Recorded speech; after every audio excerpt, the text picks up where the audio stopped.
কখনো কি ভেবে দেখেছো তোমার আশেপাশে এমন কোনো চেনা জানা কেউ না কেউ হয়তো আছে যারা ইতিমধ্যে অ্যানিমে দেখা শুরু করে ফেলেছে? কখনো খেয়াল করেছো কি যে তারা এই অ্যানিমে কেন দেখছে, বা তারা দেখা শুরু করেছে খুব আগে কিন্তু এখন পর্যন্ত তারা কেন প্রতিনিয়ত অ্যানিমে দেখা চালিয়ে যাচ্ছে? এর মূল কারণটা কি কি এমন আছে অ্যানিমের মধ্যে?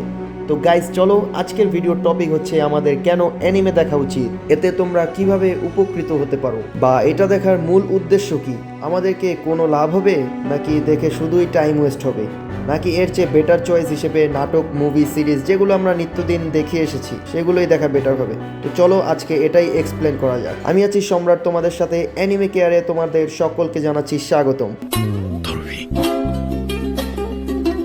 এট ফার্স্ট বলা যাক অ্যানিমে কেন দেখব। তো আমরা সাধারণত সকল বয়সী সবাই অ্যানিমে দেখতে পারে। তুমি যে কোনো বয়সী হও না কেন, তুমি স্কুল পড়ুয়া ছেলে হও বা কোনো চাকরিজীবী বা কলেজ পড়ুয়া, এর মধ্যে আছে হার্ডকোর আবেগ, ভালোবাসা, লক্ষ্য, আঘাত কিংবা ত্যাগ। এখান থেকে তোমরা নানান কিছু শিখতে পারবে। আমি বলছি তাই বলে এমনটা তোমার মেনে নিতে হবে তাই না।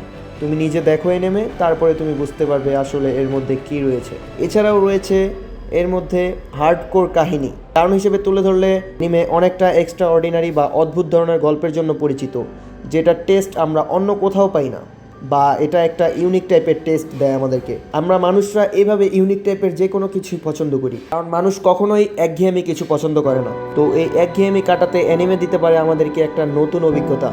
একটা ছোট্ট সাধারণ মানুষ কিভাবে পরিশ্রমের মাধ্যমে, ধৈর্যের মাধ্যমে, তার ত্যাগের মাধ্যমে, অশেষ মেহনতের মাধ্যমে কত দূর এগিয়ে যেতে পারে, কনসেপ্ট নিয়ে রোমাঞ্চকর টেস্ট দিয়ে থাকে আমাদেরকে এই অ্যানিমে। এগুলো সত্যিই অনেক আকর্ষণীয় এবং গভীর হয়ে থাকে। দ্বিতীয় কারণ বলতে মনোভাবের পরিবর্তন। অ্যানিমে দেখতে দেখতে আমাদের মনের ভেতরে অনেক ইতিবাচক পরিবর্তন আসে। এমন অনেক অ্যানিমে আছে যেগুলো জীবনের কঠিন মুহূর্ত নিয়ে কথা বলে, যেমন ভিনল্যান্ড সাগা এবং অ্যাটাক অন টাইটান। আমি খুব ডিপে যাব না, কিন্তু ছোট্ট করে একটু ভিনল্যান্ড সাগা নিয়ে কিছু কথা বলতে চাই। যে প্রিয় মানুষকে নিজের চোখের সামনে খুন হতে দেখা এবং তার বদলা নেওয়ার জন্য মানুষ কতটা নিচে নামতে পারে, একটা মানুষ কতটা পরিবর্তিত হতে পারে, এবং দিন শেষে যখন সে বাস্তবতার মুখোমুখি হয় তখন সে মানুষটা তার পার্সোনালিটির সাথে কিভাবে যুদ্ধ করে এগিয়ে যায় সে সম্পর্কে বলেছে এই ভিনল্যান্ড সাগা। আর অন্যদিকে রয়েছে অ্যাটাক অন টাইটান। মানুষ তার ভালোবাসার জন্য স্যাক্রিফাইসের কতটা নিম্ন পর্যায়ে চলে যেতে পারে, কতটা স্বার্থপর হতে পারে, সেটাই দেখিয়েছে এই অ্যাটাক অন টাইটান।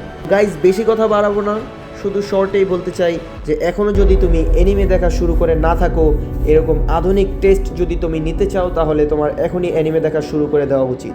তো তোমাদের জন্য আমি আছি সম্রাট অ্যানিমে কেয়ারের পক্ষ থেকে, তোমাদের জন্য প্রপার অ্যানিমে দেখার গাইডলাইন নিয়ে আসবো। যদি তোমরা পাশে থাকতে চাও তাহলে আমাকে ফলো করে চ্যানেলটা সাবস্ক্রাইব করে আমার সাথে থেকো।